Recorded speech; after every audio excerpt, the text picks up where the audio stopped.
Welcome, ladies and gentlemen, to Commodity TV, and it's Zuri-Invest night here in Zurich, and we are very happy to be the TV partner again of this wonderful event at the evening, also in the Dolder. But now we want to talk for the first time with Wheaton Precious Metals, the top shot in the mining industry, I would call it. Fantastic company. They did really the last 25 years an exceptional job, and we have Emma Murray here, the Vice President of Investor Relations. Emma, good morning. How are you? Good morning. I'm well, thank you. Yeah, great to meet you. Great to see you. Your company is really, really impressive. $50 billion market cap, I think. And you are a dividend payer. This is what we love in Switzerland, of course, a lot.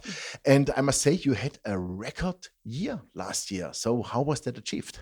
We did. Last year was really tremendous. We had outperformances at several key assets, including Salobo, which is our biggest. That's a Vale Base Metals owned mine in Brazil, as well as Constancia. That's a Hudbay owned and operated mine in Peru.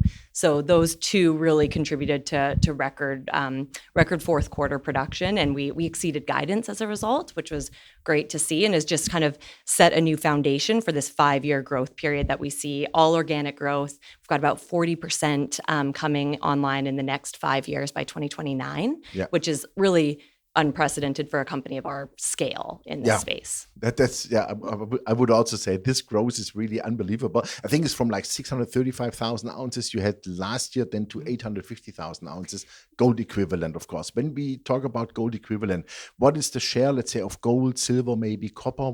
Yeah, it's about 65% gold, 35% silver, a touch of palladium and cobalt in there, but no, cobalt is 1%, and there's no copper, no oil and gas, there's no other base metals in our portfolio. Okay, so cobalt is like more like a coincidence.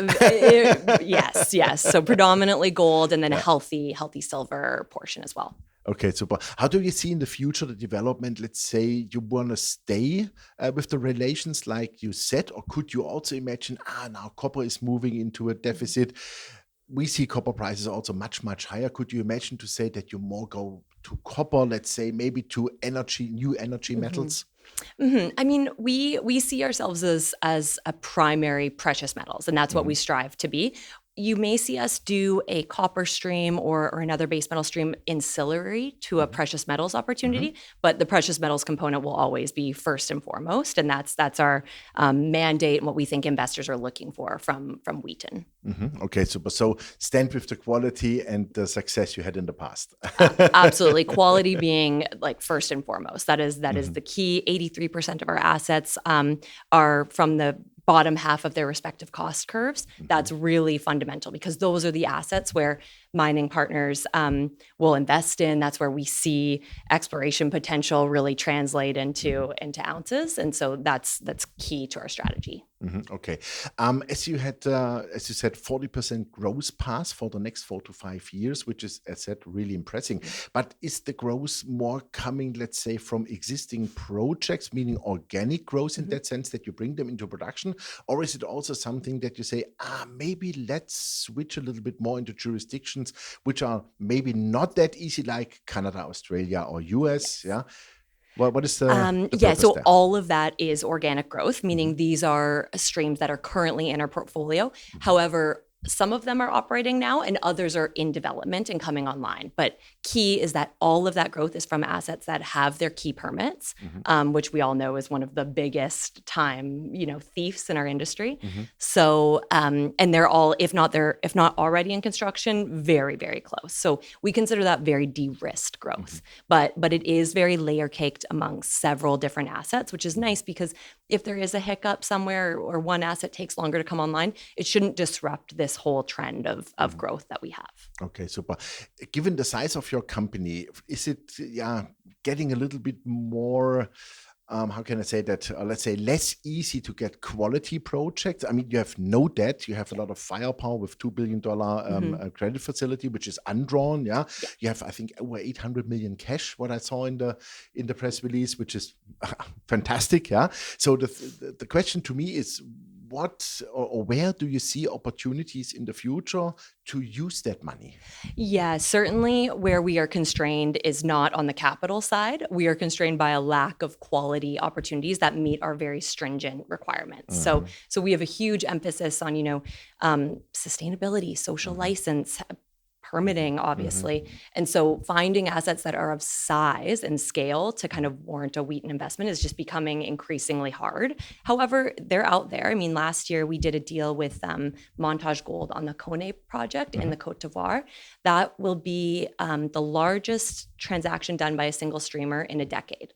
So when that comes into full production, it'll be our third largest asset, and that's in 2027. So that's relatively that's close. short time frame. So they are out there, but you're right. There's the assets or the deals that are available right now are smaller. They're more, we're seeing a lot more gold opportunities on gold mines rather than gold or silver as a byproduct to a base metal mine. Once those base metal mines start getting built, and they will, like we just need copper to be at a appropriate price, that will really open up the opportunity in terms of scale. Okay, super. What would you say is the minimum size of a project that you are interested in? Are there any no-goes, you would say?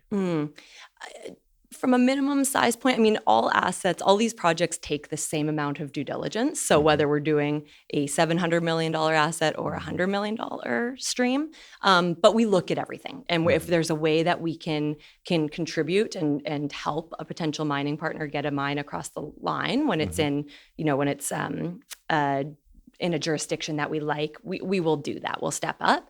In terms of, are there any no-go areas? There certainly are. There's a few that we probably wouldn't go to, but we're pretty keen to be an agent of change. We're open to stepping into a new place as long as we feel like, one, the rule of law will treat us fairly the way that it would a local company, and two, where there's some, we need companies to be operating to IFC standards, for example. That's pretty key. We've actually added that as a clause in some of our more recent contracts. So as long as they have the capacity to do that, and we can audit and ensure that we're all working together to the same goals, we can be flexible. Okay, super. Fantastic. How important is, let's call it ESG for you on the one hand? On the other hand, I saw you are supporting a award which happened to a new milling technology. I think you did like $1 million into that. And I found that really interesting because it looks like there's a new technology saving a lot of energy, but you have the same output. Right. So I like that because that's exactly what we need for the future. We need to bring the costs down in the mining industry because all the rest is rising. Yes, absolutely. I mean, to address your first question first, how important is ESG? I mean, it's utterly foundational. Like it is the first thing that we look at. It's crucial. We've it's been very in vogue to talk about it over the last 4 or 5 years, but really that's been something we've been working on since inception. We have, we're the first streaming company in this space to put in a community investment program whereby we will donate 1.5% of our net income every year to both areas around where our mines are producing to communities and also around, our headquarters. So a huge part of the Wheaton formula, and it's something we really want to support our partners in getting their social license. It's just the right thing to do. Like these are mines that are generous enough to share their mineral wealth with the world and communities. We need to be giving back. So it's a huge part of the Wheaton, mandate. And then, the Future of Mining Challenge was an inaugural project that we kicked off earlier, I guess, in 2024.